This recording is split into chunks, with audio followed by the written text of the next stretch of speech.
ऐसे लोगों के बहुत से विरोधी बन जाते हैं और वो ऐसे दुर्गति के जाल में फंसता चला जाता है, निकलना मुश्किल होता है। ऐसे लोगों के संग से भी बचना चाहिए जिनका भी परिचय दे रहे हैं। भगवान कहते ऐसे लोगों को घोर दुर्गति में देता हूं और बार बार भयानक पीड़ा देता हूं, गलित कुष्ठ, ये वो नर्क, दुनिया की दुर्गति, ना आंख ठीक से खुल रही है, ना शरीर सड़ रहा है। इस विचार के साथ जो कार्य करता है वो दुर्गति को प्राप्त होता है। अभी वर्णन हुआ सद्गति का। कर्मण्येवाधिकारस्ते मा फलेषु कदा, तुम फल की कदापि चिंता मत करो, फल को हेतु मत मानो, केवल कर्तव्य कर्म का आज्ञा पालन, सीधे भगवत प्राप्ति, कोई विघ्न नहीं, कोई परीक्षा नहीं। परीक्षा उसकी होती जो विद्यार्थी होता है, जो समर्पित अपना बच्चा होता है, उसकी परीक्षा नहीं होती। इसीलिए भगवत रसिक जी ने कहा कै बच्चा के पेट और घट करे बिना, बच्चा बन गए। जो पढ़ाकू हैं उनकी परीक्षा होती है। हम पहले ही कह रहे हैं बुद्धिहीन हैं, अजितेंद्री हैं, नाथ जैसे भी हैं, पर आपके हैं, वहां परीक्षा नहीं होती, ध्यान रखना। वहां जहां यही होता है मैं जितेंद्रिय हूं, मैं बुद्धिमान हूं, मैं ज्ञानी हूं, तो फिर वहां परीक्षा दिया जाता है, हल करो ये प्रश्न। ऐसे लोगों के बहुत से विरोधी बन जाते हैं और वो ऐसे दुर्गति के जाल में फंसता चला जाता है, निकलना मुश्किल होता है। कैसे लोग? मुझे सुख भोगना है, मस्त रहना है, चाहे दुनिया में आग लगे, पहली बात। दूसरी बात, जिन लोगों को ये विचार रहते हैं अरे किसने देखा है भगवान को, मरने के बाद क्या होगा किसने दे, ये सब गपोड़ बातें हैं, ना लोक है ना परलोक है ना भगवान है, मौज मस्ती लो। ऐसा भी कर्तव्य कर्म का पालन नहीं कर सकता। जिसके ऐसे विचार है, ना भगवान पर विश्वास है, ना लोक पर विश्वास है, ना धर्म पर विश्वास है, ऐसा स्वेच्छाचारी मनुष्य राक्षसी कहा जाता है। दूसरी जो सूत्र वृत्ति बताई गई, यह भी राक्षसी वृत्ति है।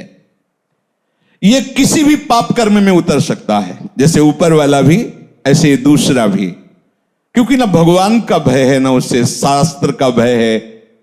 शास्त्र का भय होता है, उसमें लिखा है कि ऐसा नहीं करना, भाई मैं नहीं करूंगा, उसमें लिखा है ऐसा। वो संत कह रहे थे मैं ऐसा नहीं कहूंगा, वो गुरुदेव मैं ऐसा नहीं करूंगा, मैं ऐसा नहीं देखूंगा, मैं ऐसा नहीं बोलूंगा, क्योंकि संत कह रहे थे, गुरुदेव कह रहे थे, शास्त्र कह रहे थे, वही बच पाता है। लेकिन ये ऐसी बुद्धि वाले बहुत लोग मिलेंगे, कहां भगवान कहां लोक पर लोग, सब गपोड़ बातें, ओ मर के नरक जाना है, स्वर्ग जाना है, अरे सब मस्ती लो।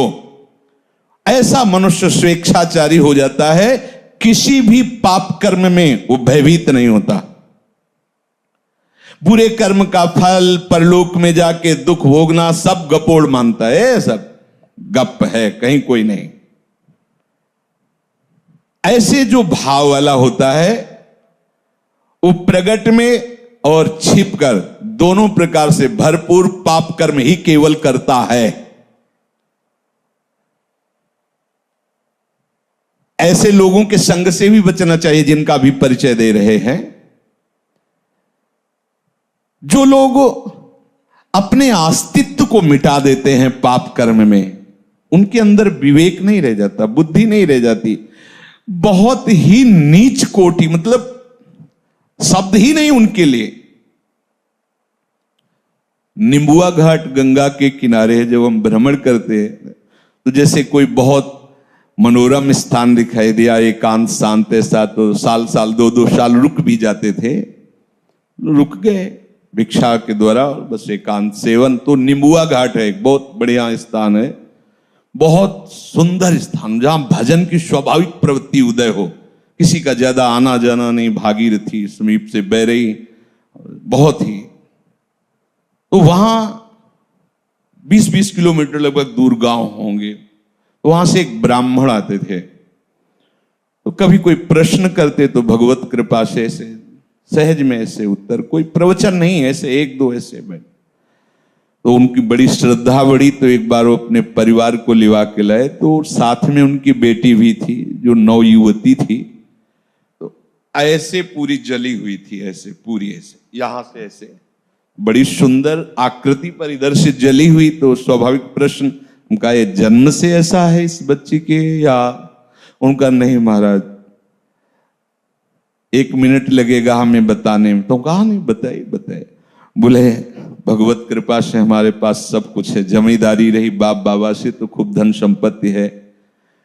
उस समय उन्होंने कहा करोड़ों रुपए लगाकर हमने अपनी बेटी का ब्याह किया बड़े घरानों में, और वहां गई तो कुछ समय तो ठीक रहा, फिर उन लोगों को पता नहीं क्या हुआ कि प्रताड़ित करने लगे। ये जब आती तो बताती, तो हमें लगता कि घर परिवार में ऐसा होता है। हमने कहा कोई बात नहीं, सहन करो, धीरे धीरे सब ठीक हो जाएगा, नया नया है इसलिए ऐसा। एक दिन उन्होंने उसे बांध दिया रस्सी से और मिट्टी का तेल डाल करके आग लगा दी। अब वो भगवान की लीला थी कि आग जो लगी तो सीधे रस्सी में ही लगी पहले, तो कुछ शरीर में लगी तो रस्सी जल्दी से जल गई तो जीना था, जीना से भागकर ऊपर छत में गई और पड़ोस के घर, पहले छप्पर होते थे ऐसे ऐसे आंगन बीच में, तो छप्पर में ऐसे गिर के और आंगन में गिर जाके। अब ब्राह्मण परिवार के थे तो उनके परिवार के ही वो थे और उनके पास बंदूक आदि भी थी। तो देखा उनका बेटा ये क्या, तो उनका पापा और सब मिलकर हमें जला रहे हैं। उनका बिल्कुल निश्चित कंबल आदि से ढका उसको और बंदूक ले खड़े हो गए और कहा सबको गोली मार देंगे अगर हमारे घर आओगे। और फिर सूचना दी उनके पिता को, तो वो उनको, अब वो ऐसे, अब ये क्या है, क्या है, अर्थ भी है लेकिन पिशाच वृत्ति है, उनको पता नहीं कैसा घोर कर्म कर रहे। क्योंकि किसने देखा भगवान को, किसने देखा लोक परलोक को, मनमानी आचरण। कोई भी पाप प्रवृत्ति करने में उनको शर्म नहीं लगती। ऐसा, अरे तुम्हारी बेटी जब दूसरे के घर जाए ऐसा बर्ताव हो तो तुम्हें कैसा लगे, अरे ये कोई जलाने की वस्तु है। इस तरह से कोई प्रताड़ित करता है किसी को, राक्षस के सिवा और कौन कर सकता है। आसुरीम योनिमापन्नो मूढ़ा जन्मनि जन्मनि माम प्राप्य कौन्तेय ततो यांत्यधमाम गतिम। भगवान कहते ऐसे लोगों को घोर दुर्गति में देता हूं और बार बार भयानक पीड़ा देता हूं, गलित कुष्ठ, ये वो नर्क, दुनिया की दुर्गति। ना आंख ठीक से खुल रही है, ना शरीर सड़ रहा है, भोग किया मनमानी तो भोग उस। भगवान कह रहे हैं आसुरीम योनिमापन्ना मूढ़ा जन्म, ऐसे मूढ़ों को मैं जन्म जन्मांतर कष्ट देता है। स्वामी बोल रहे हैं स्वयं। तीसरा, ऐसे लोगों को बिल्कुल संग नहीं करना चाहिए जिनका परिचय दे रहे हैं। मेरा कोई क्या बिगाड़ लेगा, मेरा कोई क्या बिगाड़ लेगा, ऐसे संसार का बहुत अहित करने वाले वृत्ति के लोग होते हैं। बहुत अहित कर, मेरा कोई क्या बिगाड़ लेगा, मैं जो करूंगा जो करूंगा। किसी से ये ठीक से बात भी नहीं करते ऐसे लोग, अहंकार से भरे रहते हैं। अभिमान के कारण इनकी शत्रुता ही बढ़ती रहती है। अपने बंधु बांधवों का भी ये हित नहीं कर सकते ऐसे स्वभाव वाले लोग। ये फलस्वरूप सबसे घृणा करते हैं और स्वयं सबके घृणा के पात्र बन जाते हैं। ये केवल अपने अभिमान की पुष्टता के लिए ही कर्म करते, जो करने की भावना भी बनती है तो ऐसे लोगों से दूर रहना चाहिए। चौथे, क्या करूं, मैं तो निरुपाय हूं, सुनता तो हूं शास्त्र की बात, भजन करना चाहिए, सत्य से चलना चाहिए, व्यभिचार नहीं करना चाहिए, चोरी नहीं करना चाहिए, समझता हूं, पर मैं ऐसा कभी कर नहीं पाऊंगा। वो तो कोई अवतारी पुरुष होते हैं जो भजन आदि करते हैं, हम लोगों के तो और बस विषय सेवन, ये थोड़ा सा इनकी थोड़ा सा बुद्धि प्रकाशित है, वो इतना तो मानते हैं कि जो शास्त्र और संतजन कह रहे हैं सत्य है, पर मैं ये कर नहीं पाऊंगा, ये भी चौथे नंबर पे हैं। ऐसे लोगों का भी संग नहीं करना चाहिए। भाई मेरे से भजन होता नहीं है, हाँ ठीक है, भजन करना वो संत महात्माओं का काम है, हमारा काम नहीं है। हमारा काम है केवल माया प्रपंच में फंसे रहना। तो ऐसे भी लोगों का संग नहीं कर, ऐसे लोग भी वो कर्तव्य कर्म का पालन नहीं कर सकते। क्या करूं, मैं तो लाचार हूं, पता नहीं कौन मेरे सिर पर बैठ जाता है और मुझसे ये सब करवा लेता है। मैं करना तो नहीं चाहता, पर पता नहीं कैसे हो जाता है। और बहुत सी जिम्मेवारियां हमारे ऊपर हैं, ये सब शास्त्र की बातें मैं नहीं कर पाऊंगा। हाँ, अगर कोई भगवत प्राप्ति है तो महात्माओं के लिए है, हम जैसे गृहस्थों के लिए तो नहीं। और फिर भगवान को लेकर भी हम क्या करेंगे?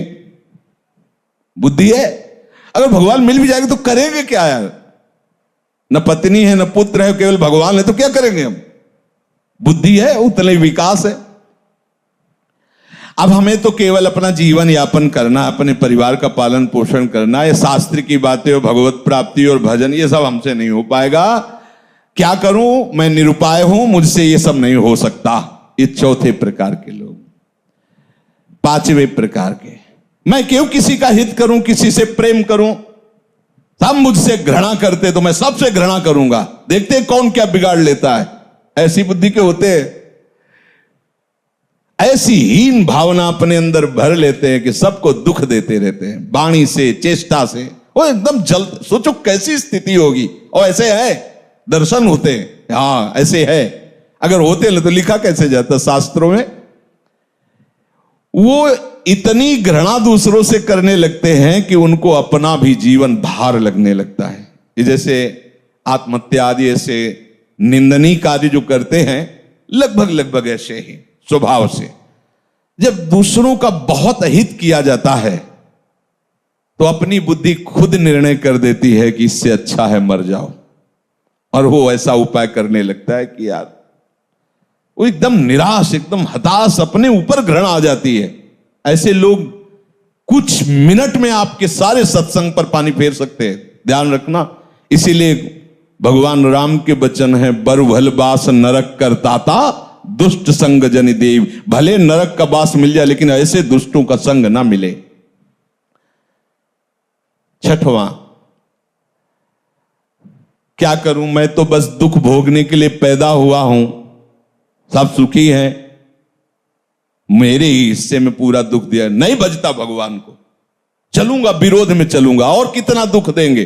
वो और उत्साहित होकर पाप कर्म करता। बुद्धि देखो कैसे प्रेरित करती है। बड़ा चिड़चिड़ा स्वभाव, नाक में गुस्सा, कोई बोल दे तो पीटने का भाव, एकदम ऐसे मिलते हैं। मैंने देखा संसार में कोई हमारा नहीं, सब हमें दुख देने के लिए तैयार। तो मैं किसी को सुख क्यों दूं? बख्शूंगा नहीं, अगर कोई छेड़ेगा तो समझ लो एकदम उदासी, निराशा, क्रोध, उद्विग्नता, मस्तिष्क विकृति, उन्माद, ये इसके मित्र होते हैं ऐसे लोगों के। सातवां, जगत में कोई भी अच्छा नहीं, सब दुष्ट स्वभाव वाले, बुरे गंदे लोग हैं, कोई अच्छा नहीं। फिर मैं इनके साथ अच्छाई क्यों करूं? जो जैसा होता वो वैसे ही करना चाहिए। दुष्टों के साथ दुष्टता ही करूंगा। ऐसे भी है ऐसे भी। वो जिसको देखो उसमें दोष ही निकालेंगे, कहीं भी गुण बुद्धि उनकी नहीं होती। अतएव न वो अपना भला करते, न वो दूसरों का भला होने देते। आठवां, मुझे ऐसे कार्य करना चाहिए कि अंदर से भले मैं वैसा नहीं हूं, लेकिन लोग मुझे ये कहें कि बहुत बढ़िया है। ऐसे ये थोड़ा सुधार की तरफ है। इतनी तो बात समझ में आ गई कि मुझे ऐसे कार्य करना चाहिए कि लोग कहें कि ये बढ़िया है। और घोर राक्षसी से तो थोड़ा मनुष्यता में आने, भले असलियत नहीं है, पर कम से कम यश प्राप्ति के लिए प्रगट में ऐसा हिंसात्मक कार्य, दूसरों को भयानक दुख देने वाला कार्य नहीं करेंगे। ये आठवें सूत्र में कहा कि लोग मुझे अच्छा समझें, भले मेरे में अच्छाई नहीं, पर मुझे ऐसे दिखावा करना है। भैया ऐसे ही हो तो भी चलेगा, कम से कम दिखावे के लिए ही सही। किसी की हिंसा न करे, किसी की चोरी न करे, किसी के व्यभिचार न करे। वो उनका असलियत भाव नहीं, पर वो दिखावे के लिए सारा नाटक करना चाहते हैं। 9 नंबर, कहते हैं कि वैराग्य ले लो, राग मत करो, भजन करो जा करके। अगर मैं घर से निकल जाऊं तो सब चौपट हो जाएगा, मेरे द्वारा ही ये घर चलता है। ये भी उसी पंक्ति में है जिनका संग नहीं करना चाहिए। 10वां, अपने को तो बस वही उपाय करना है, ये बड़ी शौकीनी से, विलासिता से आराम से जिंदगी कटे, बस मुझे वही करना है। तो ऐसे लोगों का संग अपने कर्तव्य का पालन करने वाले उपासक को कभी नहीं करना चाहिए, क्योंकि इनके संग से तुम्हारी दबी हुई जो कुमति है, कोई ऐसा न समझे कि मेरे अंदर कुमति नहीं, कुमति सुमति सबके उर राहें। बस जहां अवसर मिला सत्संग का तो सुमति बढ़ी और कुमति को दबा करके धीरे धीरे उसको नष्ट कर देती है। वो महात्मा बन जाता है। जहां सुमति तहां संपत्ति नाना, और जहां कुमति तहां विपत्ति निदान। और जहां कुसंग मिला, सुमति को दबा करके कुमति इतनी बढ़ जाती है कि इस गली में आने के लिए राजी नहीं करेगी। क्या सत्संग, कुछ नहीं, कुमति बढ़ जाती। इसलिए भगवान आदेश कर रहे, कर्मणे वाधिकारस्ते मा फलेषु कदाचित्। सच्ची मानो, यदि तुम फल की इच्छा नहीं करोगे तो ऐसा फल मिलेगा कि निहाल हो जाओगे। अगर फल की इच्छा करके करोगे तो तुम क्या मांग सकते हो? अगर किसी बादशाह के पास गांव के एक गरीब आदमी को भेजा जाए, आप लोगों ने गांव की जिंदगी शायद ना देखी हो, हमने देखी। मिट्टी का घरौंदा, ऊपर से कुस का छप्पर, मेहनत करके आ रहे, 4 रोटी प्याज ऐसे हाथ में लेके खा रहे, एक फटी सी रजाई, पूरा परिवार उसी में। वो दिखा है, वो भी रोटी वो मेहनत करके ला रहे हैं ऐसे। अब उस आदमी को एक बादशाह के सामने पेश किया जाए, जो चाहो मांग लो, वो क्या मांगेगा? बहुत ये कहेगा कि हमारा घर पक्का बन जाए, और हिम्मत करेगा डरते हुए तो साल भर के लिए भोजन व्यवस्था कर दी जाए। वो क्या मांगेगा? अगर बादशाह के ऊपर छोड़ दे कि हुजूर आप जो चाहें, तो वो अपनी लेवल से सोचेगा। वो जब सोच के देगा तो तुम्हें जो मांगना भी नहीं आता था वो अपने आप सब प्राप्त हो जाएगा। ऐसे चतुर सुजान भक्तों से जब भगवान ने कहा है कि वरम ब्रूहि, वरदान मांगो, ये होता क्या है प्रभु वरदान? कई ऐसे चतुर सुजान भक्त हुए हैं जिन्होंने भगवान को फंसा लिया। जो इच्छा हो, प्रभु मांगना ही नहीं आता, मतलब मांगे तो क्या, हमें कुछ समझ में ले, आपको जो अच्छा लगे आप दे दीजिए। अब आप ये थोड़ी कहेंगे कि ब्रह्मलोक ले लो या स्वर्गलोक ले लो, क्योंकि वो जानते हैं सब माया के द्वारा रचित है। तो फिर आप क्या करते हैं? अविरल भक्ति प्रदान करके उसके अधीन हो जाते हैं। ये बहुत बड़ा रहस्य है। एक छोटा सा भी कर्म आपको भगवत प्राप्ति करा देगा। समय नहीं, पर मैं कुछ क्षण की बात बता रहे हैं, अपने जीवन की घटना। काशी में तुलसी घाट में ऊपर ऐसे बैठे हुए थे, युगल किशोर पास बैठे थे, ये कुछ प्रसाद लाए थे पाने के लिए। इतने में वर्षा शुरू हुई, दूर दृष्टि गई तो देखा 80 घाट उस समय कच्चा था, अब सुनते हैं पक्का हो गया। तो उस कच्चे में पूरा पानी बह करके ऐसे वहीं से निकलता, और एक आदमी पड़ा था ऐसे। तो युगल किशोर से कहा, ये मुर्दा है क्या? क्योंकि काशी में मुर्दा कोई आश्चर्य वाली बात नहीं होती। जैसे लकड़ियों के टाल होते हैं, ऐसे वहां मुर्दे का क्रम रखा होता है। अखंड चिता जलती रहती, अखंड चित। दशाश्वमेध घाट में सैकड़ों चिताएं जलती ही रहती है, महाश्मशान जलती ही रहती। वहां मुर्दा कोई खास बात नहीं होती। अरे मुर्दा वह तो एक साधारण बात है, चिता भस्मा लेपो गरल मसनम, वो महादेव की नगरी। उनका नहीं महाराज, मुर्दा नहीं, इसे कुष्ठ रोग है, चल नहीं पा रहा। हम कहा यार पानी वर्षा अभी आ रहा है और ये तो बह के गंगा में, अरे बोले काशी है बाबा। कहा ऐसे कैसे, सामने देख रहे हैं यार वो जिंदा है।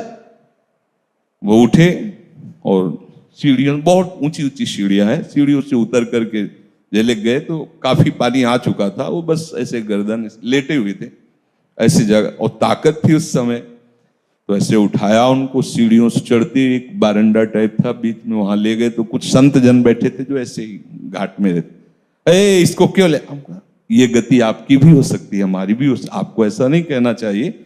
और थोड़ा आवेश में बोले तो शांत उनको लिटाया और अपने वस्त्र से ऐसे, तो उनकी जो दृष्टि उस समय हमें प्राप्त हो रही थी वो हम बता नहीं सकते आपको।